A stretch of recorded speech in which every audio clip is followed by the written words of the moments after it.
While you sleep, your body shuts down, but your consciousness doesn't. The body rests, yes, but the mind stays on, active, traveling. The big question is, where does it go? Few people have taken it seriously, but for centuries, both spiritual traditions and science have tried to figure it out. And what you're about to hear may change forever how you understand sleep and who you are when you close your eyes.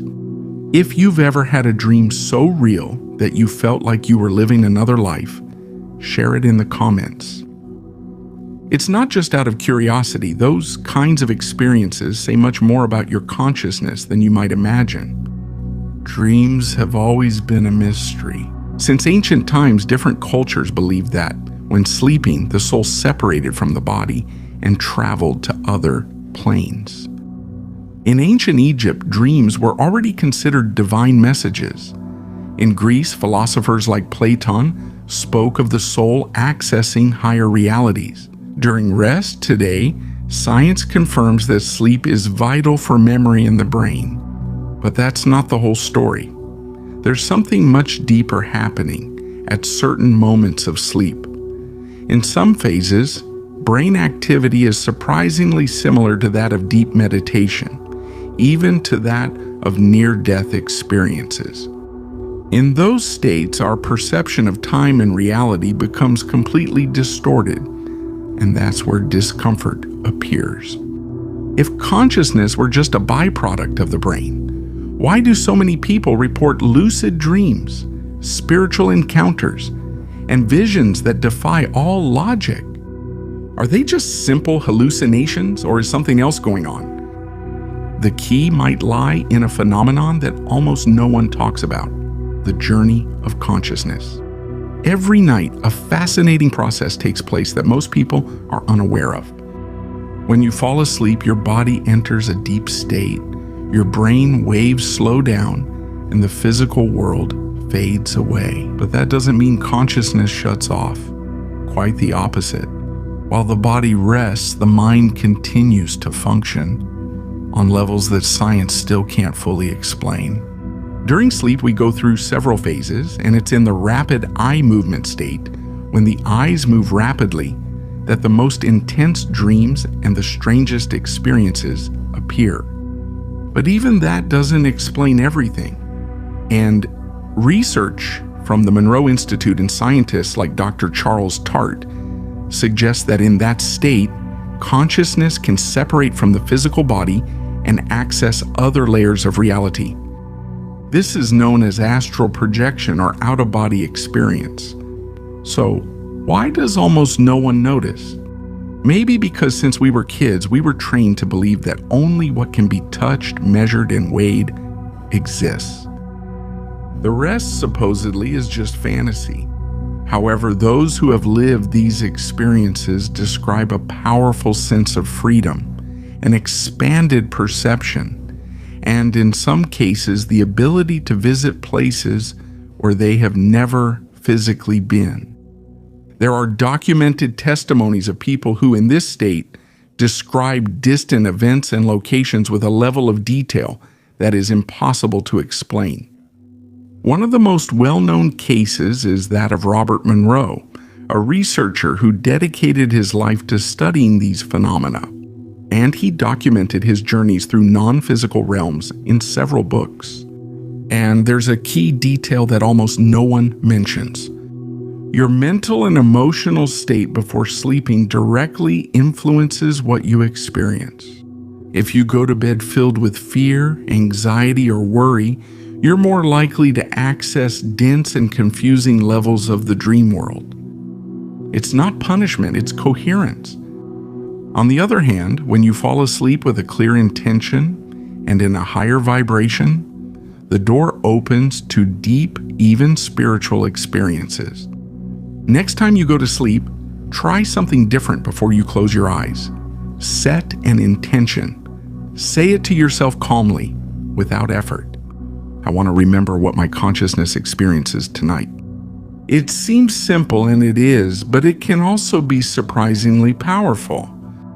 Few people know this, But the minutes before sleep are one of the most fertile moments to influence the subconscious mind. There, you're not distracted, you're not analyzing, you're not doubting, you're entering a direct access point. That threshold is known as the hypnagogic phase, neither fully awake nor asleep. And in that state, the mind is extremely receptive. It's not something new or esoteric. Great minds like Thomas Edison or Nikola Tesla use this moment to spark brilliant ideas. They would fall half asleep with a question in their mind, and upon waking up, the answer would appear on its own, as if someone had left it there while they weren't looking. And how can you use this yourself? It's simpler than it seems. Before going to sleep, guide your mind exactly to what you want, not as a plea, but as a direction. I want to wake up with energy and clarity. Show me new ideas for my professional life. Help me solve this problem while I rest. Allow me to remember my dreams clearly. These phrases are not magic. They are instructions, and the subconscious takes them very seriously. While you sleep, that part of your mind keeps working tirelessly. That's why many times you wake up with a sudden idea, a feeling of certainty, or a symbolic dream that fits too well to be a coincidence. And here's where it gets interesting. This technique can also be used to provoke deeper experiences of consciousness. Those who practice lucid dreaming or out-of-body experiences often repeat phrases before sleeping, like, "Tonight, will I be aware while I dream, or will I remember everything my consciousness experiences outside the body?" Not because they're pretending to believe, but because they've found that it works with practice and repetition. Many people start to have lucid dreams, intense encounters, or sensations of expanded consciousness. While the body remains completely still in bed, the body stays, but the mind not so much. So where does consciousness really go?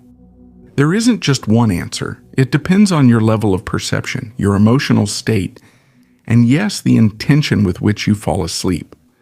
Some people just have more vivid dreams, while others wake up inside the dream fully aware. And some describe something even stranger, the sensation of leaving the body and observing reality from another angle.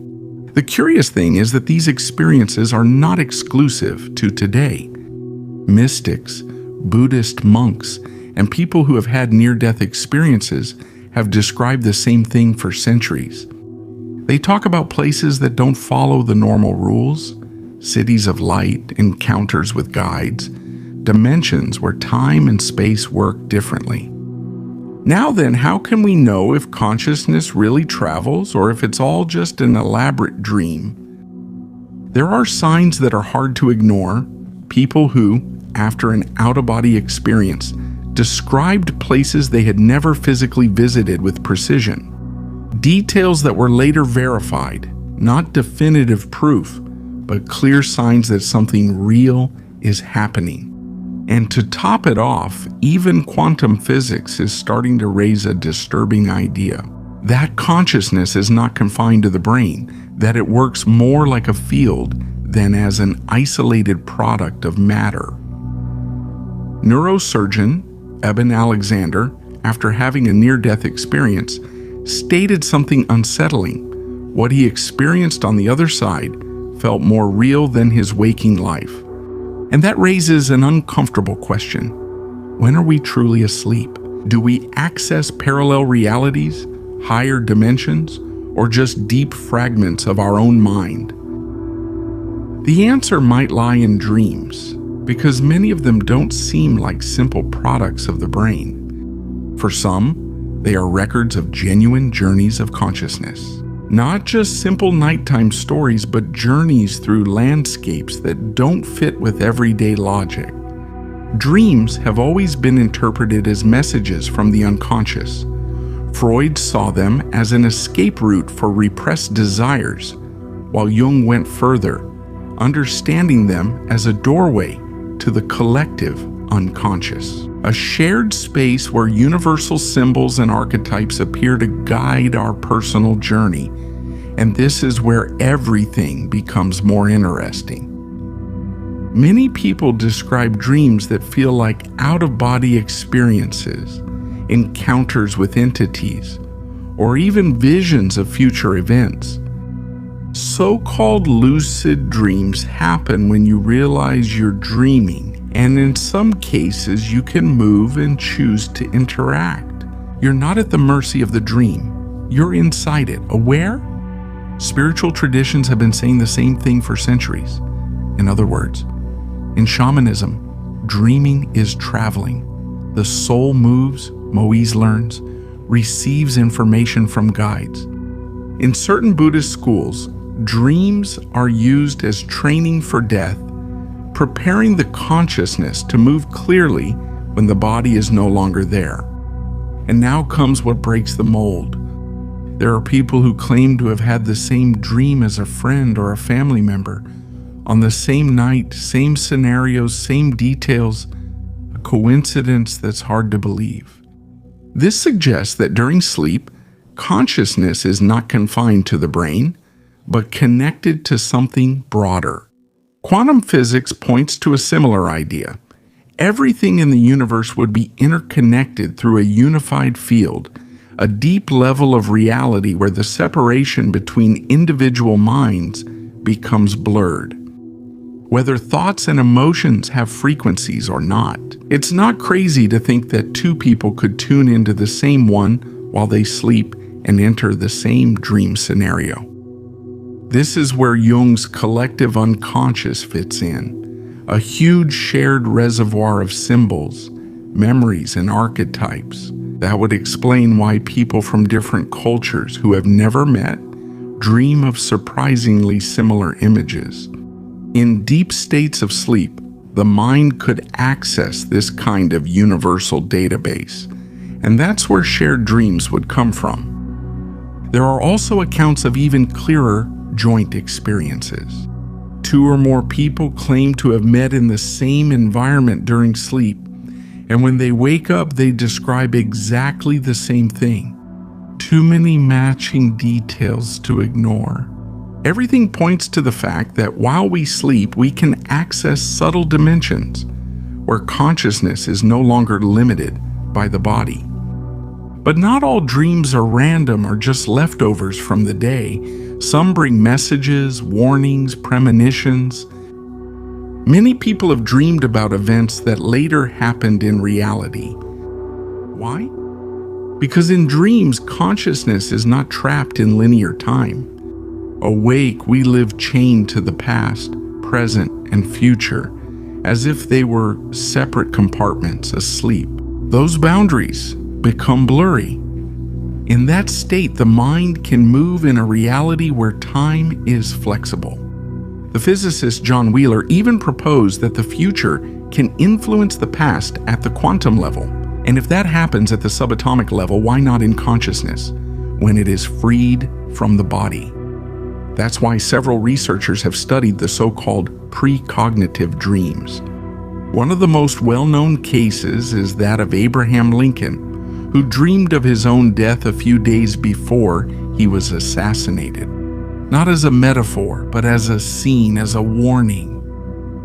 Another well-documented example is that of people who dreamed of catastrophes before they happened, like the sinking of the Titanic or the September 11 attacks.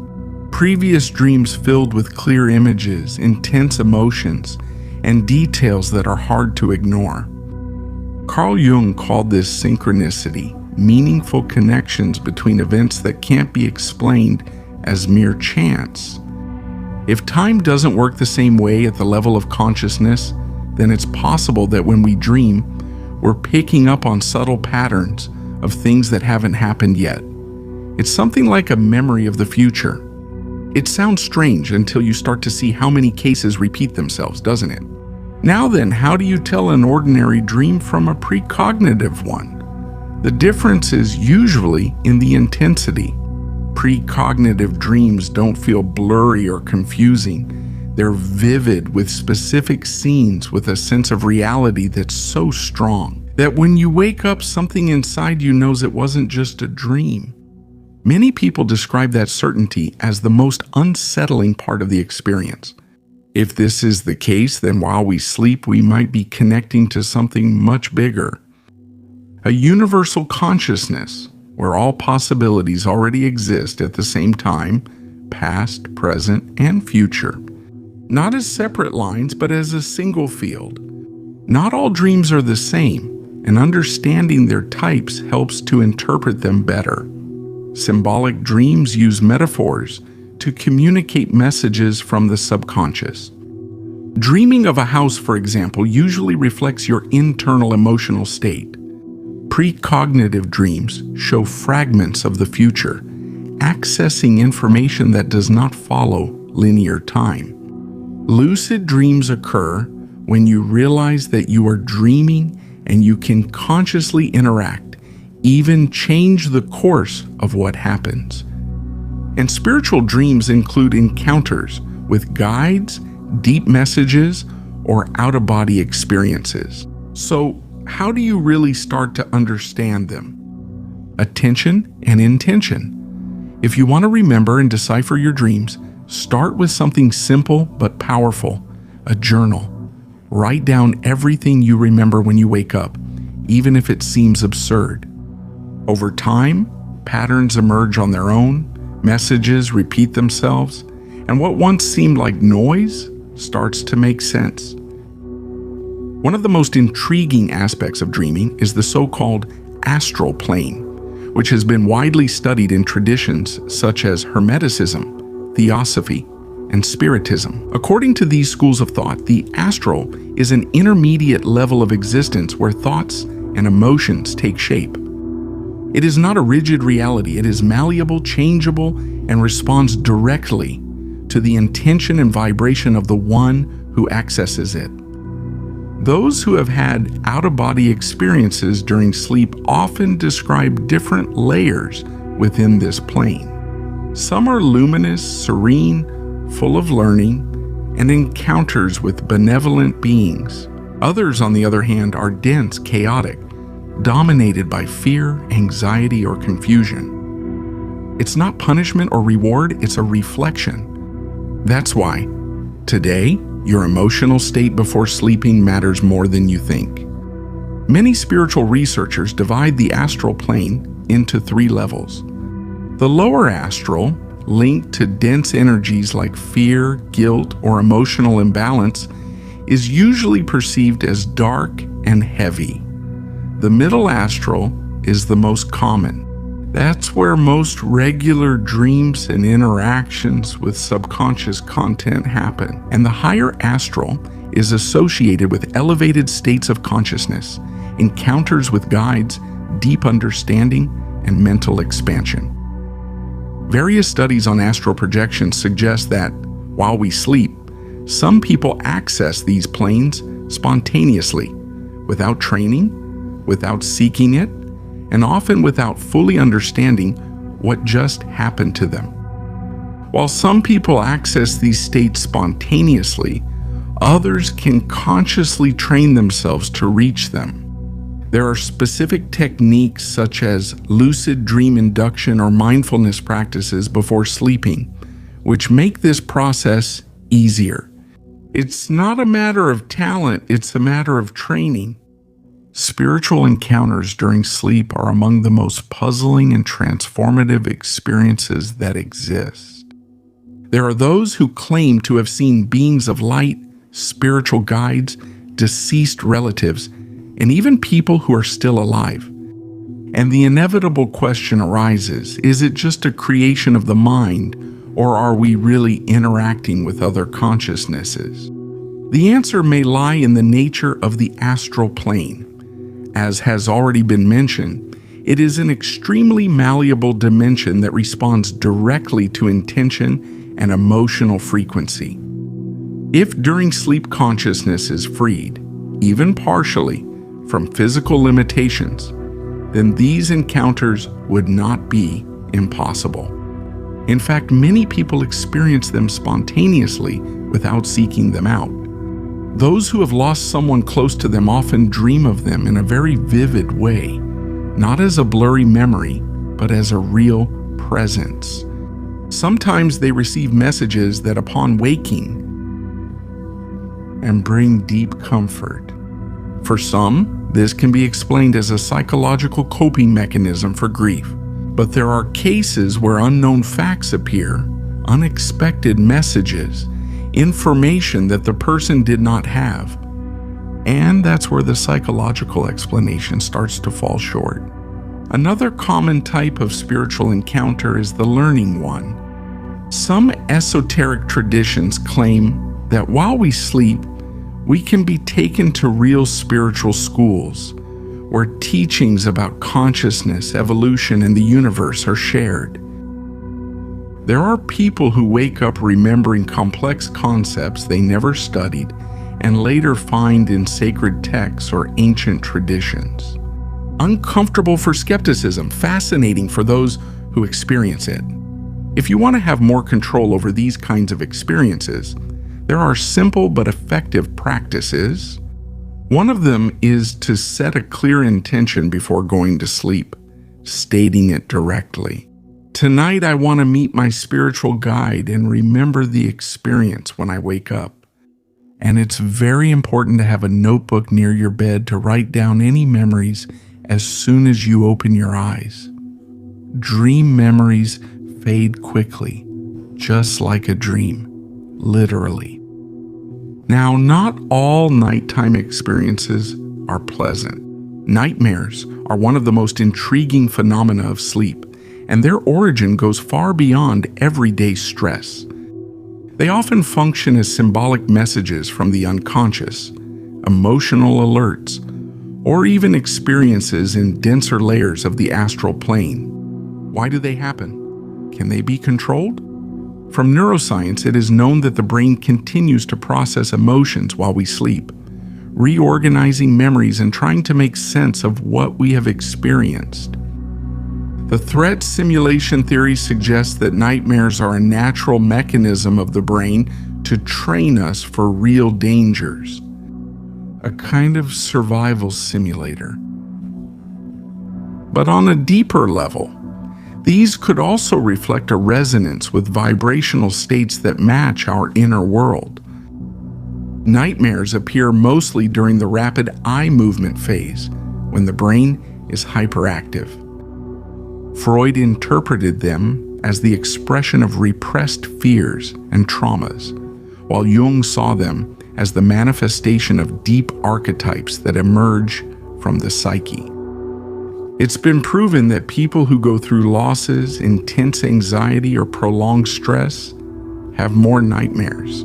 The brain tries to reorganize emotions that haven't been processed yet.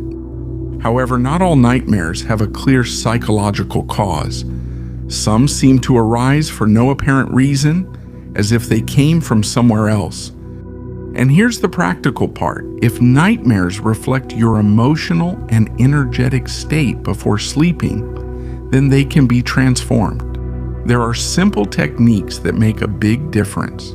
For example, doing an energy cleansing before going to bed, using incense, smudging, or visualizing light surrounding your body. It's not superstition, it's mental preparation. Conscious reprogramming also helps, replacing negative thoughts with clear affirmations like, I sleep in peace and protected. Avoiding stimulants at night, alcohol, caffeine, heavy meals, significantly improves sleep quality. And something that almost no one does is to write down nightmares. Many of them contain valuable messages. By recording them, you start to detect patterns, and what used to be scary starts to make sense. The development of awareness through lucid dreaming allows something key, realizing that you are dreaming and facing the nightmare consciously. When that happens, the experience stops being a threat and can turn into something completely different. Although most people want to avoid nightmares at all costs, Many spiritual traditions believe that they can be genuine opportunities for learning. When a nightmare repeats itself, it's usually not a coincidence. In some astral projection schools, practitioners train to stay calm within the nightmare and face it head-on. And the curious thing is that many times the monster isn't an external enemy, but a repressed part of oneself that is asking to be acknowledged. When it is integrated, the fear loses its strength and turns into understanding. That's when the nightmare stops chasing you, because you've already understood the message. However, most people have already left, but you haven't, and that says a lot. Lek comments, "My mind is still awake and marks this moment." Sometimes, the simple act of naming it activates everything. Now, why do we forget dreams so quickly? The main reason is that upon waking up, the brain abruptly switches modes. During sleep, especially in the rapid eye movement phase, the mind accesses deep memories and creates symbolic narratives. But when we open our eyes, the rational mind takes control and discards that information as if it weren't important. Another key factor is the lack of training. Remembering dreams is a skill, and like any skill, it can be developed. Having a notebook next to your bed and writing down what you remember when you wake up, even if it's just fragments, strengthens your dream memory. Over time, the memories become clearer and more detailed.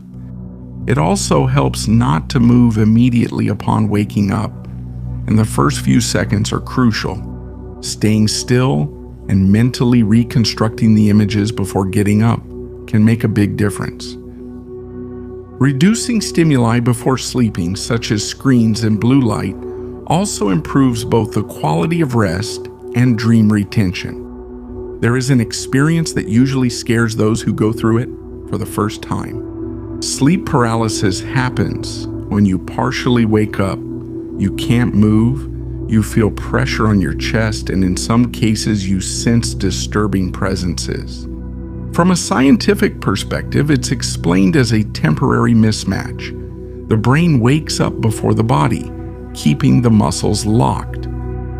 From a spiritual perspective, it's said that it can happen when the consciousness returns abruptly from an astral experience, causing a momentary perception of other planes. If it ever happens to you, the most important thing is not to panic. Focus on your breathing. Try to slowly move your fingers and remember that it's something temporary. In fact, many people learn to use this state as an entry point for deeper conscious experiences. Another challenge in the dream world is encounters with unknown entities. Some people dream of figures that don't feel like simple products of the imagination. They can seem friendly, neutral, or disturbing. What are they really? For some experts, they are symbols of repressed parts of the psyche. For certain spiritual traditions, they are consciousnesses from subtle planes, such as guides or non-physical entities. Intense emotions can temporarily give shape to these presences. The golden rule in these encounters is clear: do not feed the fear. Fear intensifies the experience and can attract denser scenarios. That's why protection techniques before sleeping, such as visualizing a field of light around your body, can completely change the experience. There's also another less talked about phenomenon, when dream activity is so intense that you wake up exhausted, as if you had lived another life while you slept. This usually happens when there's deep emotional processing or very vivid experiences during the night. In those cases, it's important to ground yourself in your body when you wake up. Drink water, walk barefoot, take a shower, or simply feel the weight of your body. It helps you return to balance. If you want to move through the world of dreams more safely, there are two basic practices that make a difference. The first is to create a ritual before sleeping: meditation, breathing, prayer, or visualizing light to prepare your energy. The second is to be mindful of what you consume before going to bed. Violent content, arguments, or negative stimuli often filter directly into your dreams. Sleep is not just rest, it's a doorway to hidden layers of consciousness, an internal laboratory, and a powerful tool for personal evolution. Everything that happens while you sleep, from the most trivial dream to the most intense experience, contains information about your mind, your energy, and your internal process. Now you know that your emotional state directly influences what you experience at night, and that you can direct your mind to receive answers, and that even nightmares can become teachers. When you understand this, sleeping stops being about disconnecting and starts being about exploring.